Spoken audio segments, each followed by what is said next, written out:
Hi friends, വണ്ടിപ്പിടിക്കാൻ്റെ പുതിയ വീഡിയോയിലേക്ക് സ്വാഗതം. ഇന്നത്തെ നമ്മുടെ വീഡിയോ എന്ന് പറഞ്ഞാൽ നമ്മളിന്ന് ഒരു റേഞ്ച് റോവറിൻ്റെ ടൈമിങ്ങിനെ കുറിച്ചാണ് നമ്മളിത് പറയാൻ പോകുന്നത്. റേഞ്ച് റോവറിൽ പലതരത്തിൽ കംപ്ലയിൻറ്റ് വരാറുണ്ട്. എൻജിൻ ഡാമേജ്, ഓവർ ഹീറ്റായിട്ട് എൻജിൻ ഡാമേജ് വരാറുണ്ട്. അതേമാതിരി തന്നെ സിലിണ്ടർ ഹെഡ് ആയിട്ട് ഡാമേജ് വരാറുണ്ട്. ഇനി ചില സമയത്ത് എൻജിൻ കംപ്ലീറ്റ്ലി ഡാമേജ് വരാറുണ്ട്. അപ്പോൾ അതേമാതിരി ഫുള്ളായിട്ട് ഡാമേജ് ആയിട്ട് വന്നിരിക്കുന്ന ഒരു വണ്ടിയാണിത്.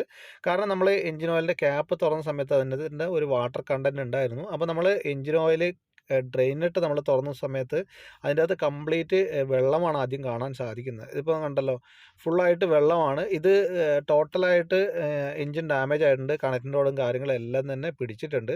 അപ്പോൾ ഇന്നത്തെ നമ്മുടെ വീഡിയോ എന്ന് പറഞ്ഞാൽ ഞാൻ ഇന്നൊരു റേഞ്ച് റോവർ V8 എൻജിൻ്റെ ടൈമിംഗ് എങ്ങനെയാണ്, അതിൻ്റെ മാർക്കും കാര്യങ്ങളൊക്കെ വരുന്നത്, അതിൻ്റെ ടൂൾ എങ്ങനെയാണ്, അതിൻ്റെ ടൈറ്റനിങ് ടോർക്ക് എങ്ങനെയാണ് എന്നുള്ളതൊക്കെയാണ് ഇന്നത്തെ നമ്മുടെ വീഡിയോ എന്ന് പറയുന്നത്. അപ്പോൾ ഞാൻ വെള്ളം എന്ന് പറഞ്ഞു കഴിഞ്ഞാൽ പലതർക്കും ഒരു ഡൗട്ട് വന്നിട്ടുണ്ടാവും, ഇതെന്താ വെള്ളമാണോ കൂളൻ്റ് ആണോ? ആക്ച്വലി ഇത് വെള്ളമല്ല, കൂളൻ്റ് ആണ് കേട്ടോ. അപ്പോൾ കൂളൻ്റ് വന്നതിന് ശേഷമാണ് ഇതിൻ്റെ അകത്ത് ഓയിലും കാര്യങ്ങളെല്ലാം വരുന്നത്. ഇതിപ്പോൾ നമ്മൾ ഏകദേശം ഒരു വർക്ക് കഴിഞ്ഞുകൊണ്ടിരിക്കുന്ന ഒരു വണ്ടിയാണ്. ഇതിൻ്റെ അകത്ത് ഇപ്പം ടൈമിങ്ങും കാര്യങ്ങളെല്ലാം തന്നെ നമ്മൾ സെറ്റ് ചെയ്തിട്ടുണ്ട്. അപ്പോൾ ഇത് അഴിക്കുന്ന സമയത്ത് അതിൻ്റെ അകത്ത് മാർക്കും കാര്യങ്ങളും എങ്ങനെയാണ് വരുന്നതെന്ന് ഞാൻ കാണിച്ചു തരാം. ആദ്യം തന്നെ ഇതിൻ്റെ അകത്ത് ടൈമിംഗ് മാർക്ക് വരുന്നത് ചെയിനിൽ തന്നെയാണ് മാർക്ക് വരുന്നത്. അതേമാതിരി തന്നെ ഇതിൻ്റെ റെയിലിലും മാർക്ക് വരുന്നുണ്ട്. അപ്പോൾ ഇതിൻ്റെ ടൈമിങ്ങിൻ്റെ മാർക്ക് എന്ന് പറയുന്നത് ഈ ചെയിൻ കണ്ടല്ലോ, ഇതിപ്പോൾ നമ്മൾ ടെൻഷനും കാര്യങ്ങളെല്ലാം മാറിയിട്ടുണ്ട്, പുതുതായിട്ട് ഇപ്പോൾ സെറ്റ് ചെയ്തുകൊണ്ടിരിക്കുന്നതാണ്. ഇതിൻ്റെ അകത്ത് വാനോസിൽ ശ്രദ്ധിച്ചു കഴിഞ്ഞാൽ നിങ്ങൾക്ക് വാനോസിൻ്റെ അകത്തും അതേമാതിരി തന്നെ ചെയിനിലും റെയിലിലും എല്ലാം തന്നെ മാർക്ക് കാണാം. ഇനി അതേമാതിരി തന്നെ ടൈമിങ് സെറ്റ് ചെയ്യുന്ന സമയത്ത് നമ്മൾ ക്യാം ഷാഫ്റ്റ് ലോക്ക് ചെയ്യേണ്ട ആവശ്യമുണ്ട്.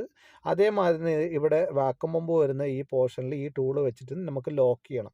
അപ്പോൾ ഇതാണ് ഇതിൻ്റെ അകത്ത് മെയിനായിട്ട് വരുന്ന ടൈമിംഗ് ടൂളുകളെന്ന് പറയുന്നത്. ഇനി അതേമാതിരി തന്നെ നമുക്ക് വാനോസ് ലോക്ക് ചെയ്യുന്നതിന് വേണ്ടിയിട്ടും ഈ ഒരു ടൂളും കൂടിയുണ്ട്. നമുക്ക് വാനോസിൻ്റെ ബോൾട്ട് ടൈറ്റ് ചെയ്യുന്നതിന് വേണ്ടിയിട്ട് നമുക്ക് ഈ ഒരു ടൂൾ ഇട്ടിട്ട് നമുക്ക് ലോക്ക് ചെയ്ത് പിടിക്കണം. അപ്പോൾ ലോക്ക് ചെയ്ത് പിടിച്ചതിന് ശേഷം മാത്രമേ നമുക്കിതിൻ്റെ ഈ 3 ബോൾട്ട് നമുക്ക് ടൈറ്റ് ചെയ്യാൻ പാടുള്ളൂ. അപ്പോൾ ആ ടൂള് ഇട്ട് ലോക്ക് ചെയ്യാതെ നമുക്ക് ആ ബോൾട്ട് ടൈറ്റ് ചെയ്യാൻ പാടില്ല. അങ്ങനെ ആണെങ്കിൽ തന്നെ നമുക്ക് ടൈമിംഗ് ഔട്ട് വരുന്നതാണ്. അപ്പോൾ ഇതിപ്പോൾ ഞാൻ കാണിച്ചു തരാം. ഇതിൻ്റെ അകത്ത് ക്രാങ്കിൻ്റെ അകത്ത് ആ ലോക്ക് ബോൾട്ട് താഴോട്ട് വരണം, ആ ലോക്കിനിട്ട് താഴോട്ട് വരണം. അതിനുശേഷം ഈ ചെയിനിലുള്ള മാർക്കും അതേമാതിരി തന്നെ ഈ റെയിലിലുള്ള മാർക്കും കറക്റ്റായിട്ട് വരണം. ഇത് കണ്ടല്ലോ. ഇനി അതേമാതിരി തന്നെ ഈ വാനോസിൻ്റെ മുകളിലുള്ള ഈ മാർക്ക്, ഈ വാനോസിൻ്റെ മുകളിലുള്ള ഈ മാർക്കും അതേമാതിരി തന്നെ ചെയിനിലുള്ള മാർക്കും കറക്റ്റായിട്ട് വരണം. പിന്നെ അതേമാതിരി തന്നെ എക്സോസ്റ്റ് വാനോസിലും അതേമാതിരി തന്നെ ആ മാർക്ക്, യെല്ലോ കളർ മാർക്കും ഈ ഒരു കട്ടിങ് കണ്ടല്ലോ, ആ കട്ടിങ്ങും കറക്റ്റായിട്ട് വരണം.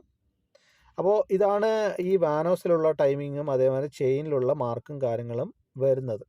അപ്പോൾ നമ്മളെപ്പോഴും മാറുന്ന സമയത്ത് ഇതിൻ്റെ ചെയിൻ ടെൻഷനർ നമ്മൾ മസ്റ്റായിട്ട് മാറിയിരിക്കണം. അപ്പോൾ ഇതിൻ്റെ അകത്ത് ഇത് കണ്ടല്ലോ, മാർക്ക് കണ്ടല്ലോ, കറക്റ്റ് പ്രോപ്പറായിട്ട് തന്നെ മാർക്കും ഉണ്ട്. അപ്പോൾ ഇതിൻ്റെ ടൈറ്റ് ചെയ്യുമ്പോൾ സമയത്ത് നമുക്ക് ആദ്യം തന്നെ ഏതാണ് ടൈറ്റ് ചെയ്യേണ്ടത്, അതേമാതിരി തന്നെ ക്യാം കറക്റ്റായിട്ട് ലോക്ക് ചെയ്തിരിക്കണം. അപ്പോൾ ക്യാം നമ്മൾ രണ്ടും ലോക്ക് ചെയ്യണം. അതേമാതിരി തന്നെ ക്രാങ്ക് നമുക്ക് നോർമലായിട്ട് നമുക്ക് ക്രാങ്ക് ലോക്ക് ചെയ്യേണ്ട ഒരു പൊസിഷൻ ഉണ്ട്, ആ ലോക്കിൽ വെച്ച് നമുക്ക് ചെയ്യാം.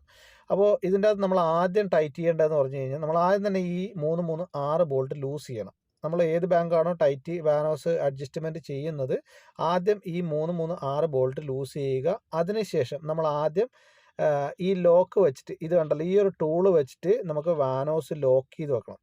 വാനോസ് ലോക്ക് ചെയ്ത് വെക്കുക. അപ്പോൾ ഞാൻ നേരത്തെ കാണിച്ചു തന്നെ എങ്ങനെയാണ് ഇടേണ്ടതും. ഈ ഒരു ലോക്ക് നമ്മൾ ആദ്യം തന്നെ എക്സോസ്റ്റിലാണ് നമുക്ക് പിടിപ്പിക്കേണ്ടത്. ഇതിപ്പോൾ ഇൻടേക്കാണ് ഞാൻ കാണിക്കുന്നത്. നമ്മൾ എക്സോസ്റ്റിൽ ആദ്യം പിടിപ്പിക്കുക. എക്സോസ്റ്റിൻ്റെ ബോൾട്ട് 35 Nm ആണ് ഇതിൻ്റെ ടൈറ്റനിയം ടോർക്ക് വരുന്നത്. ആദ്യം നമ്മൾ 6 ലൂസ് ചെയ്യണം ജസ്റ്റ്.